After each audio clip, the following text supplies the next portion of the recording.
আসসালামু আলাইকুম এভরিওয়ান। এই আমি আমাকে কেমন লাগছে দেখেন তো আজ। আর এই আমার ব্যাগটা কেমন, এই ব্যাগটা অনেক সুন্দর তাই না? বাংলাদেশি টাকার প্রায় 4,000 টাকা আমার শখ করে কিনেছি। কারো কারো ক্ষেত্রে এটা পছন্দ হবে না, বাট সবার পছন্দ তো সমান না, আমার পছন্দ অন্যরকম।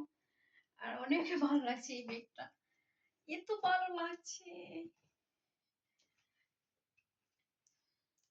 এত এত ভালো লাগছে এই ব্যাগ আসলে, এত ভালো লাগছে এই ব্যাগ আসলে আমি শখ করে কিনেছি। বাংলাদেশের টাকা 4,000 টাকা। তো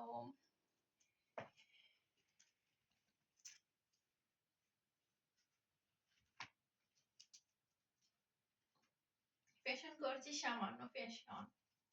এই ফ্যাশনে আমাকে কেমন লাগছে, সামান্য ফ্যাশন করছি।